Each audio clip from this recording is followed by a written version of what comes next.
Hai, saya Johannes Sembiring, peserta BKDP 2026 di Batch 2. Saya akan membuat media pembelajaran interaktif untuk mahasiswa teologi dengan mata kuliah hermeneutika. Mari kita mulai. Hari ini kita akan belajar tentang lingkaran hermeneutik atau hermeneutic circle dan prapemahaman. Lingkaran hermeneutik itu ada dua bagian. Satu, bagian dan keseluruhan, dan yang kedua, teks dan konteks. Pada bagian dan keseluruhan, setiap bagian teks hanya dapat dipahami dalam terang keseluruhan, dan setiap keseluruhan hanya dapat dipahami melalui bagian-bagiannya.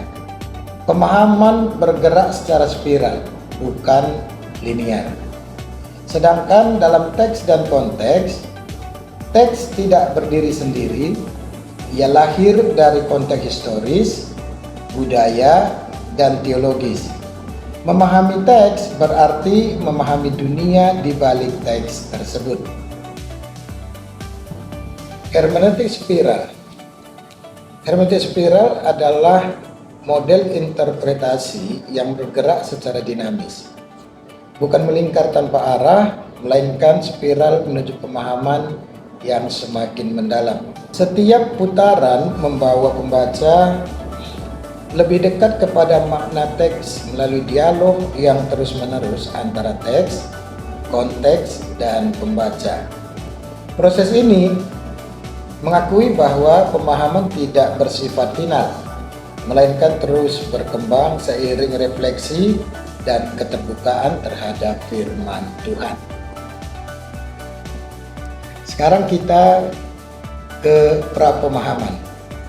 Sebelum kita membaca teks, kita tidak pernah datang dengan pikiran yang kosong. Setiap pembaca membawa serta latar belakang, pengalaman, dan asumsi yang membentuk cara ia memahami makna teks tersebut.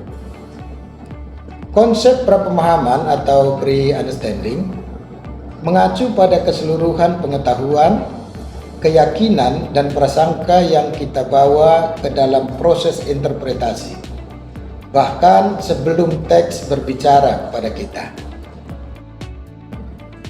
Prapemahaman seringkali dimulai dari lensa bias.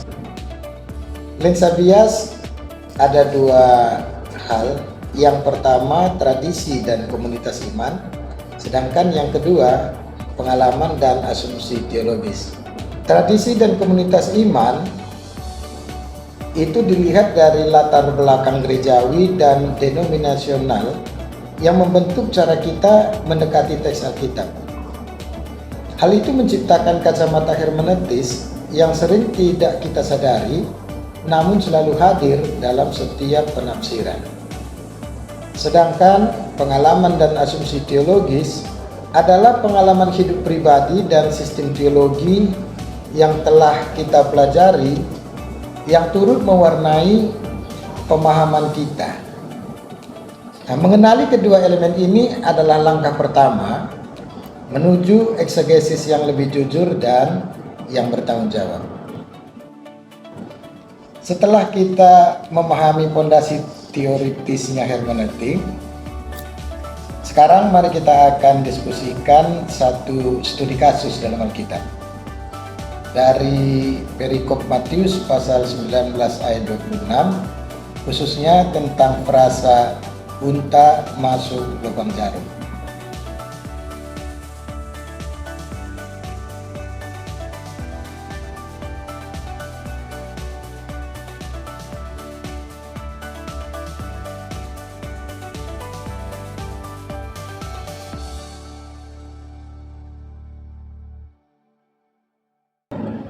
Oke, hasil dari diskusi kita dari Matius pasal 19 ayat 16 sampai 26, terutama di ayat 24 frasa tentang lubang jarum, itu ternyata ada dua.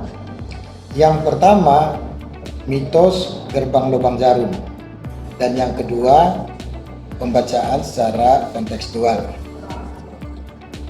Mitos tentang gerbang lubang jarum, banyak penafsir mengklaim bahwa lubang jarum dalam Matius pasal 19 ayatnya yang ke-24 merujuk pada sebuah gerbang kecil di Yerusalem.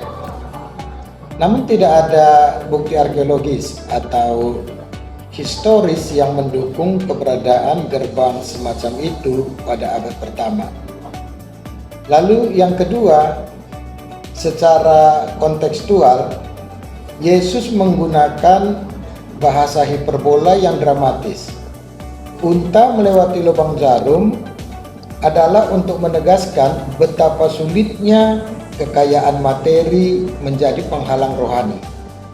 Maknanya bukan tentang kemungkinan, melainkan tentang ketergantungan total pada anugerah Allah, dan itu bisa dilihat di ayat yang ke-26. Sebagai penutup, mari kita belajar jujur dan bertanggung jawab dalam menafsirkan Alkitab. Dengan modal apa yang kita pelajari, hermeneutical circle, dan meminimalkan prapemahaman kita. Sebagai quote, kebenaran membebaskan, tetapi pertama-tama ia menantang prapemahaman kita.